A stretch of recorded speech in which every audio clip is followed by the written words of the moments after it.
जिक एक टाइम का सबसे पावरफुल डीमन लॉर्ड था, पर कुछ हीरोज मिलकर उसे हरा दिया। पर मरने से कुछ ही टाइम पहले जिक एक स्पेल करता है, पर उसके बाद वो मरता नहीं। उल्टा फिर से अपने पास्ट में चला जाता है, जहां पर वो सोचता है कि वो इस बार एक अच्छी और नॉर्मल लाइफ जिएगा। पर कुछ ही देर में उसके रूम में एक बटलर आता है जो जिक से बहुत ही बुरा बर्ताव करता है। इसे जिक को बहुत गुस्सा आता है और जिक उसे मारने लगता है। पर उतने में उसे रोकने के लिए एक नाइट आता है, पर जिक उसे सर पर भी पत्थर मार के उसे बेहोश कर देता है। जल्दी ही ये मैटर जिक के फादर फेनेमिली हेड तक पहुंच जाता है और जिक को पनिश करने के लिए उसकी स्टेप मॉम और उसका भाई उनके फादर को उकसाने लगते हैं। पर जिक, जो कि एक डीमन लॉर्ड था, उस नाइट को फाइट के लिए चैलेंज करता है। तो क्या होगा अब? स्टोरी के शुरुआत में हमें कुछ हीरोज दिखते हैं जो सब मिलकर एक इंसान पर अटैक कर रहे हैं। तभी उस पार्टी के लीडर के इशारे पर हर कोई अपना बेस्ट अटैक है, पर वो डीमन किंग उन सब के अटैक्स को अकेले ही ब्लॉक कर देता है। डीमन किंग की पावर देखकर एक लड़की अपने होली मैजिक से हीरो को बफ देती है और हीरो एक बार फिर से डीमन किंग पर अटैक करता है, इस बार पहले से वीक। डीमन किंग उस अटैक को ब्लॉक नहीं कर पाता और वो इतना बोर हो गया है कि वो उनसे फाइट भी नहीं करना चाहता है। तो डीमन किंग उस अटैक को हेड ऑन ले लेता है। उस अटैक से बहुत बड़ा ब्लास्ट होता है और कुछ ही टाइम में उस ब्लास्ट से डीमन की बाहर उड़कर आता है। पर तभी सीन कुछ टाइम बाद पर शिफ्ट होता है, जहां पर डीमन किंग अभी भी बेहोश है, पर उतने में उसे उन हीरोज की आवाज आती है, तुम्हें नहीं लगता वक्त रहते इसे मार देना चाहिए? क्या पता कब ये उठेगा और फिर से हम पर अटैक करने लगेगा। अरे मुझे तो लगा ये मर गया होगा। वो सब ये बोल ही रहे थे कि तभी डीमन किंग उठ जाता है। अबे सालो, अभी तक मैं जिंदा हूं और सच कहूं तो तुम्हारा फाइनल अटैक सच में बहुत पावरफुल था। मुझे भी कुछ टाइम के लिए लगा था कि मैं मर जाऊंगा, पर लगता है मैं गलत था। तभी उसकी बात सुनकर हीरो बोलता है, डीमन किंग, जिक मैं ग्रेट, तो आज तुम्हें खत्म कर दूंगा। तुमने आज तक हजारों लोगों को मारा है, बहुत सारे इविल काम किए हैं और उन सब के लिए आज मैं तुम्हें डेथ से पनिश करता हूं। उसकी स्पीच सुनकर जिक बोर हो जाता है। अरे यार, मुझे मारने ही वाला है तो इतनी बड़ी स्पीच क्यों सुना रहा है? मुझे पता है मैंने क्या क्या गलत किया और सच कहूं तो मुझे भी ये सब सुनकर बुरा लग रहा है। पर एक बात अच्छी है, मैंने अभी तक टाइम ट्विस्टिंग मैजिक रखा है। इस मैजिक से मैं इस हीरो को भी मेरे साथ खत्म कर दूंगा।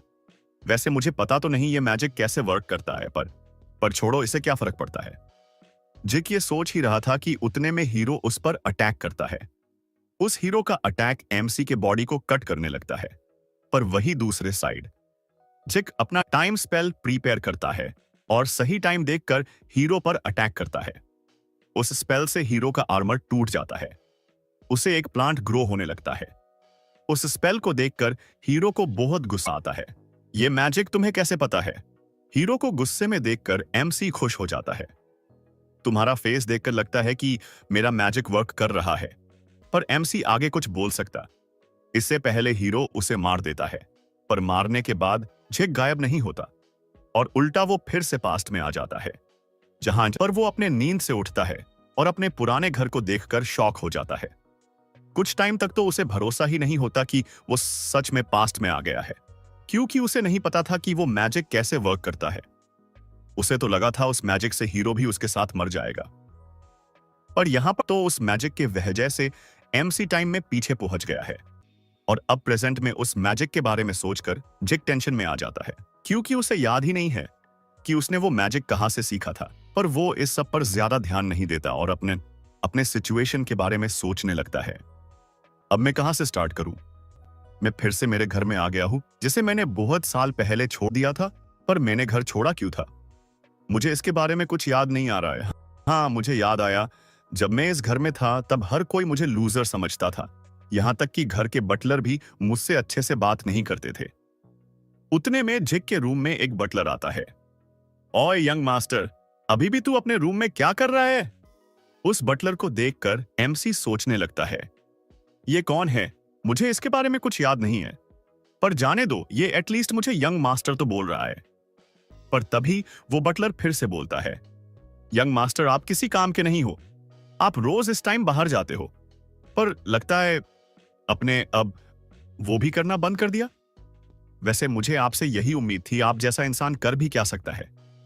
उसकी बात सुनकर एमसी उसे अपने पास बुलाता है। वो बटलर भी उसके पास आ जाता है। क्या है, फिर से कुछ चूतिया चीजें याद आ गई क्या? पर उतने में जिक बटलर को मारने लगता है। जिक को ऐसा कुछ करता देख बटलर गुस्सा हो जाता है। अबे तू मुझे मार क्यों रहा है? तू जानता है ना मैं क्या कर सकता हूं? पर जिक उस बटलर के तरफ एकदम सीरियसली देखता है। उसका फेस देखकर बटलर डर जाता है और नीचे गिर जाता है। पर तभी जिक उसे फिर से मारने लगता है। इतना मार खाने के बाद बटलर रोने लगता है।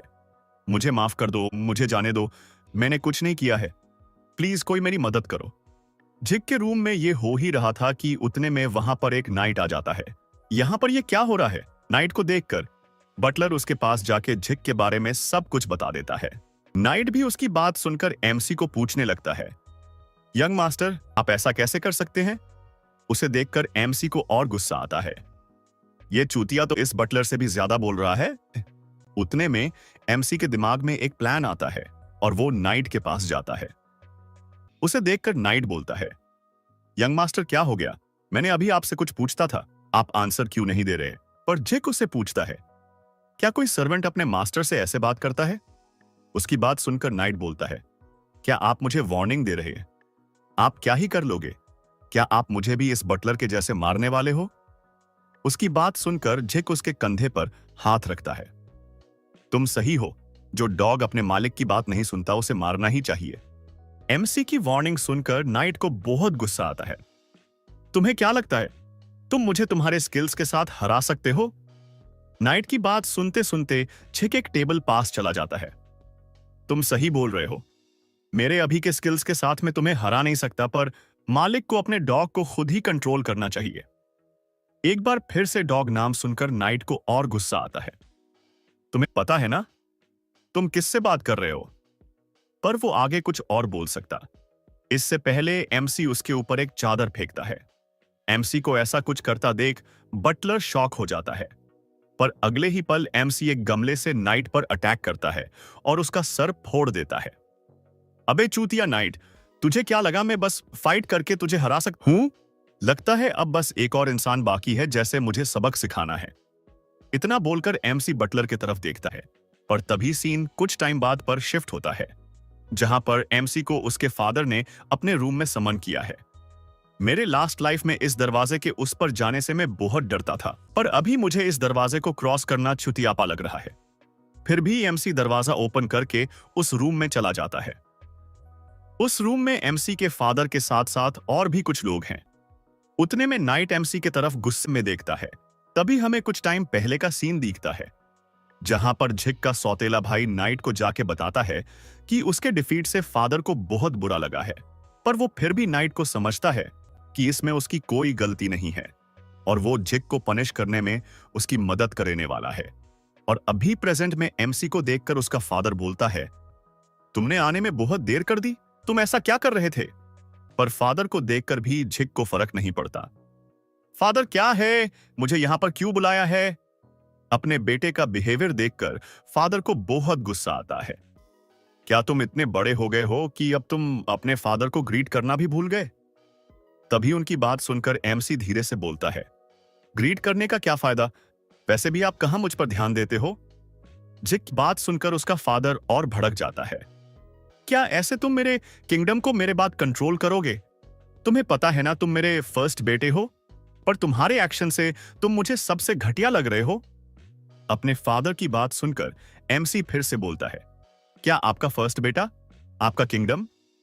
क्या आपने सच में कभी मेरे बारे में कुछ सोचा भी है?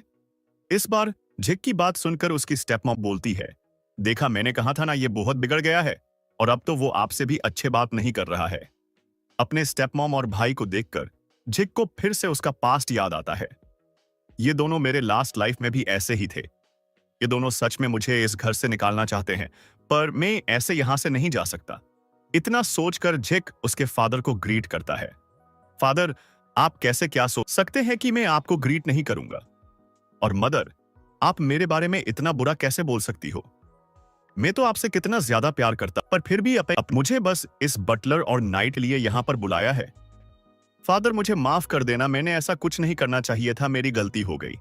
मैंने इस बटलर को वही खत्म कर देना चाहिए था। पर कुछ नहीं, मैं इसे अभी खत्म कर देता हूं। अपने ऊपर गर्दन पर तलवार देखकर बटलर डर जाता है, पर उतने में जिक का फादर बोलता है, तुम ये क्या कर रहे हो जिक? वही इस सिचुएशन को देखकर जिक का भाई खुश हो जाता है। अबे मुझे तो कुछ करना भी नहीं पड़ रहा है। अगर ऐसा ही चलता रहा तो फादर इसे घर से ऐसे ही निकाल देंगे।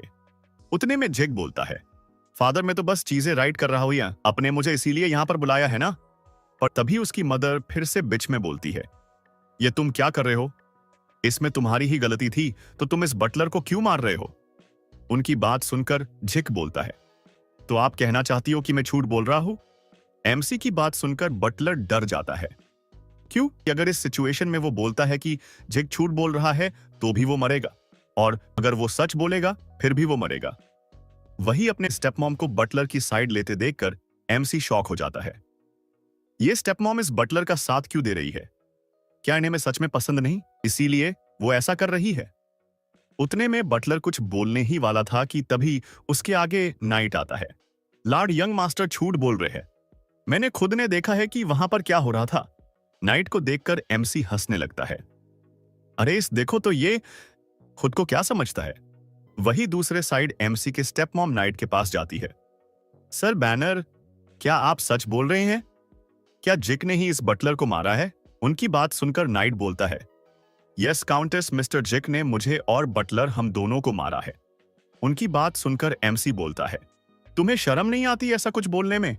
तुम्हारे जगह पर अगर मैं होता तो मैं अब तक सुसाइड कर चुका होता। पर ठीक है, तो तुम भी अपनी गलती नहीं मनाने वाले हो, तो क्यों ना हम ये मैटर एक फाइट के साथ खत्म करें। एमसी की ऑफर सुनकर नाइट को और गुस्सा आता है। मिस्टर जिक, क्या आपका दिमाग खराब हो गया है? क्या आप सच में मुझसे फाइट करना चाहते हो? उतने में जिक बोलता है, अरे सोच कर देखो, ये तुम्हारे और फादर के लिए ही अच्छा है।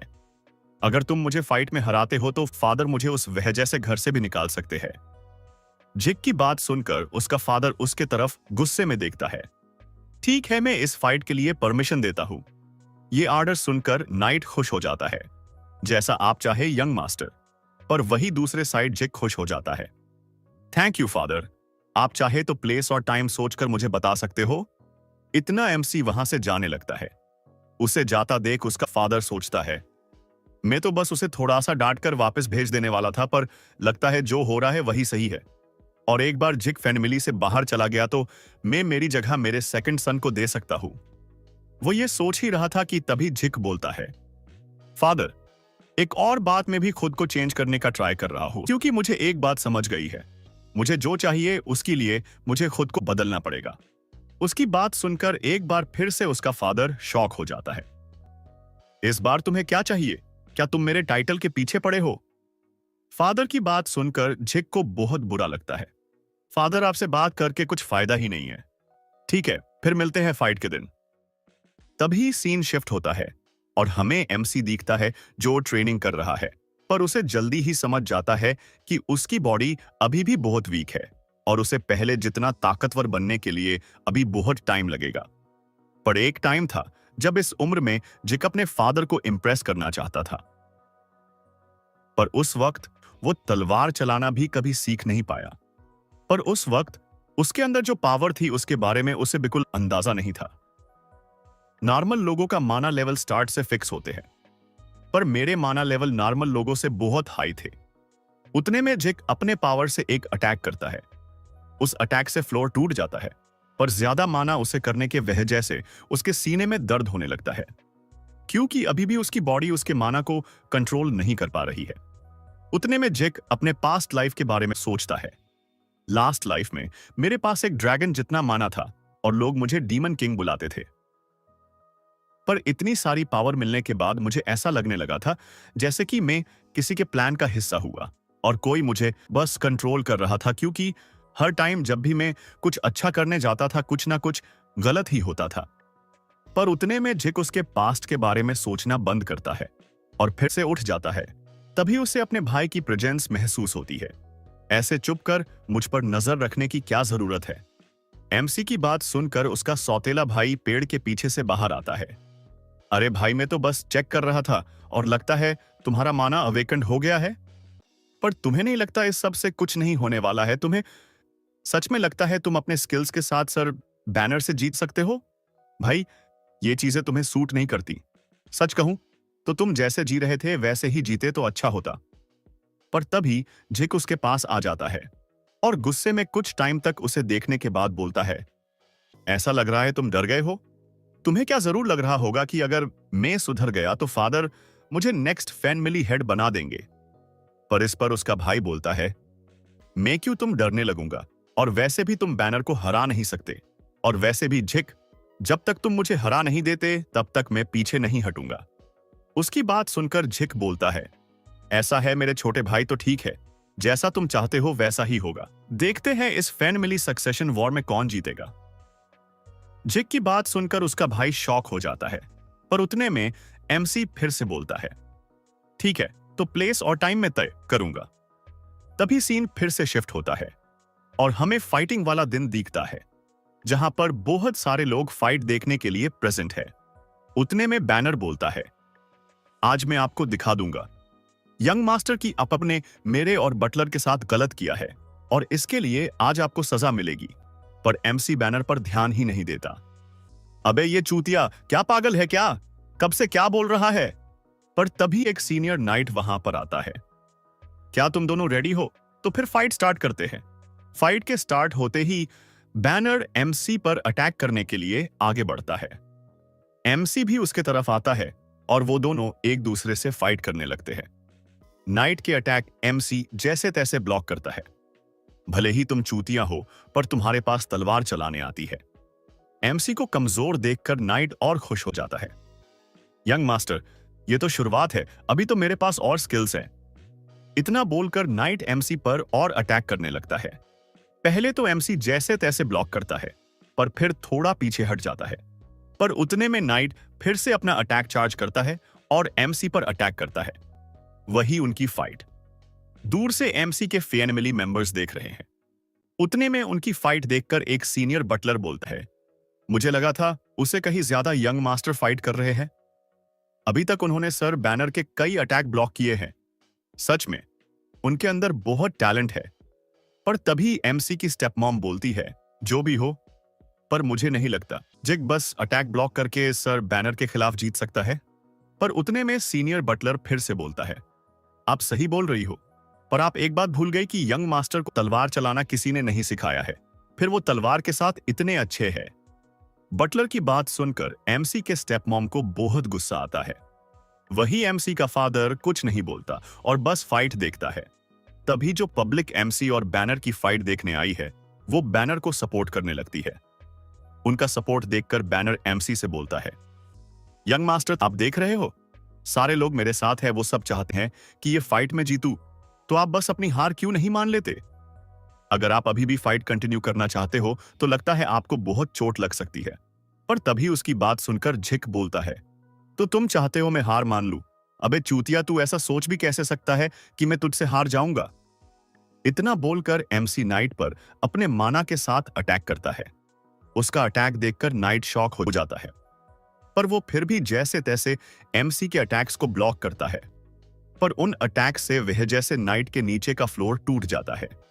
उतने में एमसी अपने तलवार की तरफ देखकर सोचता है, तो अभी भी मैं मेरा माना कंट्रोल नहीं कर पा रहा हूं, लगता है मुझे और ट्रेनिंग की जरूरत है। वही दूसरे साइड पब्लिक एमसी की स्किल्स देखकर शॉक हो जाती है। क्या तुमने देखा, यंग मास्टर ने अभी अभी जो अटैक किया वो कितना पावरफुल था। तभी सीनियर बटलर भी एमसी के अटैक से शॉक हो जाता है। यंग मास्टर ने ये स्किल्स कब सीख ली? यंग मास्टर सच में कुछ और ही है। इस तकनीक को करने के लिए इंसान को बहुत प्रैक्टिस करनी पड़ती है, पर यंग मास्टर ने तो अभी अभी तलवार चलाना सीखा है। वही फाइटिंग एरिया में नाइट एमसी की स्किल्स देखकर बहुत शॉक हो गया है। ये ऐसे फाइट करना कैसे सीखा? पर अभी भी लगता है उसे उसका माना कंट्रोल करना नहीं आता। मुझे उसे कुछ भी गलत होने से पहले रोकना होगा। तभी अपनी फुल पावर यूज करके बैनर एमसी पर अटैक करता है, पर झिक उसका अटैक डोज कर लेता है। यह देखकर बैनर शॉक हो जाता है और फिर से एमसी पर अटैक करता है। और इस बार अचानक हुए अटैक जेक बच नहीं पाता और बैनर के अटैक से बहुत बड़ा ब्लास्ट होता है। और जैसे ही धुआं कम होता है तो हमें जेक दिखता है जो नीचे गिरा पड़ा है। ऑडियंस भी ये देखकर खुश हो जाती है कि जेक हार गया है। उतने में बैनर बोलता है, तो आप सबने देखा ना, इस फाइट का विनर मैं हूं। उसकी बात सुनकर पब्लिक भी उसे सपोर्ट करने लगती है। हमें पहले से पता था कि आप ही जीतोगे। वो सब एमसी की हार पर खुश हो ही रहे थे कि तभी नीचे पड़ा एमसी फिर से उठने लगता है। तुम सही बोल रहे हो, मैं इस तकनीक के साथ तुमसे नहीं जीत सकता, पर यह बस फाइट नहीं है, ये मेरे लिए एक वॉर है और वॉर में सब कुछ जायज है। इतना बोलकर एमसी एक बार फिर से बैनर पर अटैक करता है और इस बार वॉर सीरियस और फोकस लग रहा है। तभी वो अपने तलवार से नाइट पर मिट्टी उड़ाता है। बैनर अपने आंखों को कवर करने जाता है। अबे साले डरपोक के जैसे क्या फाइट कर रहा है? पर एमसी नाइट की बातों पर ध्यान नहीं देता और ये मौका देखकर जेक बैनर को जोर से धक्का देता है। उसके अटैक से नाइट दूर जाके गिरता है। फिर भी बैनर एमसी पर अटैक करने के लिए उसके तरफ देखने का ट्राई करता है, पर उसके आंखों में मिटी जाने के वजह से उसे कुछ साफ साफ नहीं दिखता। पर तभी चिक उसके गर्दन पर तलवार रखकर बोलता है, क्या बोल रहे थे तुम? मैं और डरपोक? अगर इतनी ही हिम्मत है तो ऐसा वॉर में करके देखना, कभी देखते हैं फिर तुम जिंदा बचते हो या नहीं। उसकी बात सुनकर नाइट भी अपनी हार मान लेता है, पर उतने में झिक फिर से बोलता है, मुझे पहले से पता था कि तुम ये फाइट हारने वाले हो, क्योंकि तुम स्टार्ट से अपने विरोधी को कमजोर समझ रहे थे और इसी वजह से तुम मुझ पर सोच समझ के अटैक नहीं कर रहे थे। पर यह हार तुम्हारे लिए जरूरी थी। अच्छा होगा अगर तुम इस फाइट से कुछ सीखोगे तो। तभी सीनियर नाइट एमसी की विक्ट्री अनाउंस करता है। फाइट का ये आउटकम देखकर सब शॉक हो जाते हैं, यहां तक कि एमसी का भाई और फादर भी टेंशन में आ जाते हैं। यंग मास्टर ही फाइट कैसे क्या जीत सकते हैं? उन्होंने सबके सामने सर बैनर के साथ चीटिंग की है। यंग मास्टर बस एक चीटर है, असली विनर सर नाइट ही है। पर उनकी बात सुनकर भी एमसी को घंटा फर्क नहीं पड़ता। क्या फर्क पड़ता है कि कौन जीतता है और कौन हारता है इससे? पर हां, इस फाइट का विनर मैं ही हूं। वही दूसरे साइड एमसी का फादर उसके स्किल्स देखकर शॉक है। जिक मैजिक यूज करना कहां से सीखा? क्या कोई उसे ये सब सिखा रहा है? पर तभी सीनियर बटलर बोलता है, सर आपको अभी तक नहीं समझा, उन्होंने ये कहीं से सीखा नहीं है। मैजिक उनके बॉडी में बचपन से था, वो बस कभी यूज नहीं करते थे। बटलर की बात सुनकर जिक के भाई को बहुत गुस्सा आता है। मेरा चूतिया भाई इतना ताकतवर कैसे हो सकता है? जरूर मैं कोई सपना देख रहा हूं। वो ये सोच ही रहा था कि तभी एमसी उसे आवाज देता है, मेरे छोटे भाई इतना क्या सोच रहे हो, अभी यहां पर आके मुझसे फाइट करो। याद है ना, हमने एक डील की थी, उस डील के हिसाब से मैंने प्लेस और टाइम तय कर लिया है और मैं तुमसे यही और अभी के अभी फाइट करना चाहता हूं। एमसी की बात सुनकर उसका भाई डर जाता है, पर उतने में उनका फादर बोलता है, क्या तुम्हारा बड़ा सच बोल रहा है? क्या तुमने उसे ऐसी कुछ डील की थी? पर एमसी का भाई कुछ बोल सकता, इससे पहले एमसी फिर से बोलता है, फादर आप सबके सामने एक्टिंग क्यों कर रहे हो? आपको भी तो इस सब के बारे में पहले से पता है। एमसी की बातों से ऑडियंस शॉक हो जाती है। तो क्या यह सच है? सक्सेशन वॉर यंग मास्टर जिक और ग्रेग के फाइट से खत्म होगी? और वो फाइट भी आज ही होने वाली है। पर यंग मास्टर ने अभी अभी तो एक फाइट की है और वो घायल भी लग रहे हैं। वो सब ये बोल ही रहे थे कि तभी एमसी बोलता है, ओए चूतिया ग्रेग, तू अभी भी वहीं पर क्यों बैठा है? क्या तू मुझसे डर गया है? क्या तुझमें इतनी भी हिम्मत नहीं है? जिक की बातें सुनकर उसके फादर को बहुत गुस्सा आता है। ग्रेग, अभी नीचे जाके उसे फाइट करो, मैं उसकी बातें और देर नहीं सुन सकता। और एक बात, तुम्हें उसे इस फाइट में हरना होगा, नहीं तो नेक्स्ट फैमिली हेड जिक बन जाएगा। झीक की बात मानकर फाइनली कुछ देर बाद ग्रेग नीच रिंग में उसे फाइट करने आ जाता है। वो पहली वाली फाइट देखकर बहुत ज्यादा डर गया होता है।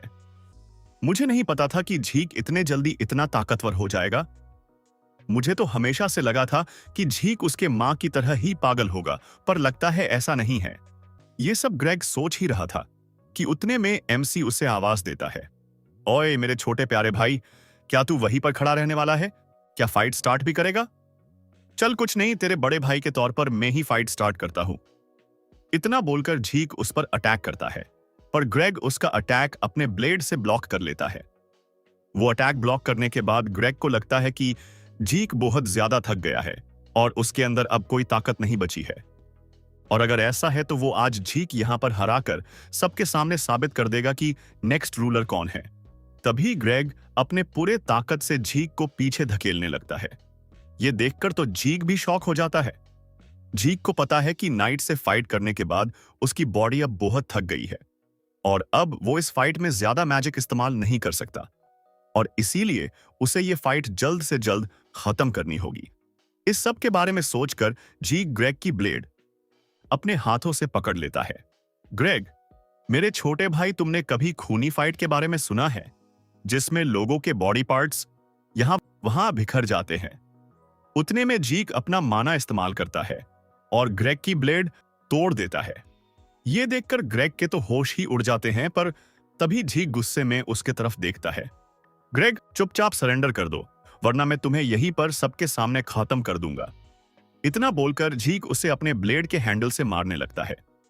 जीक के अटैक से ग्रेग घायल होकर नीचे गिर जाता है, पर जीक वहीं पर नहीं रुकता और अपनी तलवार उसके सर के ठीक बाजू में घुसा देता है और फिर अपना ऑरा रिलीज करके वो ग्रेग को भी ज्यादा डराने लगता है। और इस सब से ग्रेग बहुत ज्यादा डर भी जाता है और सरेंडर कर देता है। ग्रेग का सरेंडर सुनकर सीनियर नाइट एमसी को विजेता घोषित कर देता है। फाइट का आउटकम देखकर सब लोग एक बार फिर से शॉक हो जाते हैं, पर उतने में जीक अपने फादर की तरफ देखता है। फादर, अपने देखा मैंने ग्रेग को हरा दिया। आपको आपका प्रॉमिस तो याद है ना, जैसा आपने कहा था अब यहां का नेक्स्ट रूलर में बनूंगा। जीक की बातें सुनकर उसके बाप को बहुत ज्यादा गुस्सा आने लगता है। जीक, इस फाइट से कुछ भी साबित नहीं होता है और मैंने तुमसे ऐसा कोई भी वादा नहीं किया था। किंग की बातें सुनकर सब लोग आपस में बातें करने लगते हैं। तो क्या अब स्टीलविल फैमिली उनका प्रॉमिस तोड़ देगी? क्या नेक्स्ट रूलर जीक नहीं बनेगा? तभी सब लोगों की बातें सुनकर जीक बोर हो जाता है और अपने हाथों से एक रिंग निकालकर उसके फादर की तरफ फेंकता है। फादर, सच कहूं तो मैं आपसे कुछ नहीं चाहता और यहां पर रूल करने से अच्छा तो मैं घर छोड़कर जंगल में रहना पसंद करूंगा। ये रूलर का टाइटल आप और आपके प्यारे बेटे को ही सूट करता है। जीक की बातें सुनकर उसके फादर को और भी ज्यादा गुस्सा आ जाता है। अबे साले जीक, तू खुद को क्या समझ रहा है? इस सब से तू क्या साबित करना चाहता है? इस पर जीक उसके फादर को बताता है, आपको क्या लग रहा है मैं ये घटिया फैमिली छोड़कर जा रहा हूं? और ग्रेग, ध्यान से सुन, अगर तुझे जिंदगी में ताकतवर होना है तो डेथ से डरना बंद कर दे। और बाकी सब भी ध्यान से सुनो। कुछ टाइम में ये दुनिया बहुत बदलने वाली है, तो जितना हो सके उतना ताकतवर बनने की कोशिश करो, वरना आगे जो होगा उसे ये किंगडम हमेशा के लिए खत्म हो जाएगा। तभी सीन कुछ टाइम बाद पर फोकस होता है, जहां पर एमसी अपना पूरा सामान बैग में पैक कर लेता है और फिर बटलर की तरफ देखता है। उतने में हमें कुछ टाइम पहले का सीन दिखता है, जहां पर बटलर आराम से उसका काम कर रहा था, पर तभी अचानक जीक उसके पास आता है। जीक को देखते ही बटलर बहुत ज्यादा डर जाता है, पर जीक बिना अपना टाइम वेस्ट किए सीधा बोलता है, देखो आज से मैं और तुम दोनों ये किंगडम छोड़ रहे हैं, जो इसका मतलब मैं तुम्हें मेरे साथ सर्वेंट बनाकर ले जा रहा। जीक की बात सुनकर बटलर शॉक हो जाता है और उसे मना करने की कोशिश करता है, पर तभी जीक उसके तरफ गुस्से में देखता है, अगर तुम मेरे साथ नहीं आना चाहते तो कुछ नहीं, पर अगर ऐसा तो मुझे तुम्हें अभी यहीं पर खत्म करना पड़ेगा। तभी प्रेजेंट में एमसी उसका पूरा सामान बटलर को दे देता है और सोचने लगता है, मैं कितना अच्छा इंसान हूं। मैं चाहता तो इस बटलर को खत्म कर सकता था, पर मैंने तो किसी अच्छे इंसान की तरह इसे मेरा सर्वेंट बना लिया। कहीं मैं बुद्धा तो नहीं? जो भी हो, इस बटलर को मुझे ट्रेनिंग देने पड़ेगी, वरना ये मेरे किसी काम का नहीं है। ओए बटलर, अब से मुझे सर झीक बुलाना समझ गए ना? ये सब बोलकर झीक सोचने लगता है कि अब वो आगे क्या करेगा। वो अपने पास्ट लाइफ की तरह इस बार डीमन किंग नहीं बनना चाहता और तभी झीक तय करता है कि इस बार वो एक सिंपल और अच्छी लाइफ जिएगा, बिल्कुल किसी बुद्धा की तरह। तभी कुछ देर बाद जीक और बटलर एक फॉरेस्ट से गुजर रहे होते हैं कि उतने में बटलर जीक को आवाज देता है, सर, आपको नहीं लगता इस फॉरेस्ट से जाना हमारे लिए बहुत डेंजरस हो सकता है? चूतिया बटलर, मुझे पता है ये रास्ता बहुत डेंजरस है और इसीलिए हम यहां से जा रहे हैं। एमसी की बात सुनकर बटलर कंफ्यूज हो जाता है। पर उतने में उसे पीछे से कुछ आवाज सुनाई देती है जिसे वो बहुत डर जाता है। पर तभी जीक वहीं पर रुक जाता है। ओए बटलर, रेडी हो जा, अब से तेरी ट्रेनिंग स्टार्ट होने वाली है। इस बार भी जीक की बातें बटलर के दिमाग के ऊपर से जाती है, पर तभी जीक उसे उसके पीछे देखने बोलता है।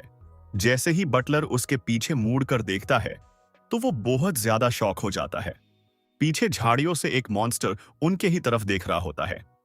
वो मॉन्स्टर असल में एक लो रैंक गॉब्लिन है, पर फिर भी उसे देखकर बटलर बहुत डर जाता है। सर जी, कब मैं क्या करूं? मुझे तो तलवार चलाना भी नहीं आता। बटलर ये सब बोल ही रहा था कि उतने में गॉब्लिन अचानक से उस पर अटैक करता है और बटलर के सर को पकड़कर उस पर बैठ जाता है। बटलर की हालत देखकर झीक समझ जाता है कि बटलर को अच्छा फाइटर बनने के लिए बहुत ज्यादा ट्रेनिंग की जरूरत पड़ेगी। तभी एमसी उस गॉब्लिन के पास जाकर जोर से उसके पेट में पंच मारता है। जीक के बस मामूली पंच से वो गॉब्लिन बेहोश हो जाता है, पर उतने में पीछे से बटलर अपना सूजा हुआ फेस लेकर एमसी के पास आता है। देखा सर, अपनी मेरी क्या हालत कर दी। मैंने कहा था ना, मुझे फाइट करना नहीं आता। उसकी कंप्लेंट सुनकर जीक उसे एक हेलिंग पोर्शन देता है। देखो, तुम मेरे साथ बहुत सारी जगह जाने वाली हो और मैं तुम्हें वहां पर हर बार बचा नहीं सकता, तो अच्छा होगा कि तुम थोड़ी बहुत फाइट करना सीख लो। मैंने तुम्हारे लिए उस गॉब्लिन को बेहोश कर दिया है, तो तुम उसके उठने पर उसके साथ ट्रेनिंग कर सकते हो। तभी कुछ देर बाद हम बटलर दिखता है जो उसी गॉब्लिन से फाइट कर रहा है। उतने में वो उस गॉब्लिन पर अटैक करने के लिए उसके तरफ बढ़ता है, पर गॉब्लिन उसका अटैक आराम से डोज करके बटलर पर हमला करता है। उस अटैक से बटलर थोड़ा पीछे हो जाता है, पर गॉब्लिन एक बार फिर से उस पर अटैक करने की कोशिश करता है, पर इस बार बटलर उसका अटैक डोज कर लेता है। तभी उनकी फाइट देखकर जीक थोड़ा खुश हो जाता है। तो अब फाइनली इतने सारे हेलिंग पोशन इस्तेमाल करने के बाद बटलर इस गॉब्लिन से फाइट कर पा रहा है। उतने में बटलर मौका देखकर उसकी तलवार सीधा गॉब्लिन के सर में घुसा देता है और इस तरह फाइनली वो गॉब्लिन मर जाता है। गॉब्लिन को मारने के बाद बटलर बहुत ज्यादा खुश हो जाता है। फाइनली सर, जीक अपने देखा, मैंने उस मॉन्स्टर को हरा दिया। तभी जीक उसके पास आकर उसे एक मैजिकल पोर्शन देता है। बटलर, बहुत अच्छे, पहले मुझे नहीं लगा था कि तुम उस मॉन्स्टर को हरा सकते हो। सर जीक, ये सब आपके वजह से हुआ। अगर आप ना होते तो मैं कभी किसी गॉब्लिन को हरा नहीं पाता। बटलर ये बोल ही रहा था कि उतने में फॉरेस्ट से कुछ और गॉब्लिन मॉन्स्टर बाहर आ जाते हैं। इतने सारे मॉन्स्टर एक साथ देखकर बटलर इतना डर जाता है कि कुछ बोल ही नहीं पाता, पर उतने में झीक नीच पड़े कुछ रॉक्स उठा लेता है और उन्हें उन गॉब्लिन मॉन्स्टर्स पर फेंकता है। बस उन छोटे पत्थरों से जीक उन सब गॉब्लिन को कुछ पल में ही खत्म कर देता है। जीक की ताकत देखकर बटलर शॉक हो जाता है, पर उतने में जीक उसके तरफ देखता है। इतना शॉक होने की कोई जरूरत नहीं है, ये तो बस शुरुआत है। जीक की इतना बोलते ही उनके पीछे कुछ और बड़े मॉन्स्टर आ जाते हैं, जिन्हें देखकर बटलर अपनी जीने की तमन्ना ही छोड़ देता है। आज के लिए इतना ही, मिलते हैं नेक्स्ट पार्ट में। अगर आपको वीडियो पसंद आई हो तो प्लीज नेक्स्ट पार्ट के लिए कमेंट करना, और अगर सब्सक्राइब नहीं किया है तो कर लो। बाय बाय दोस्तों।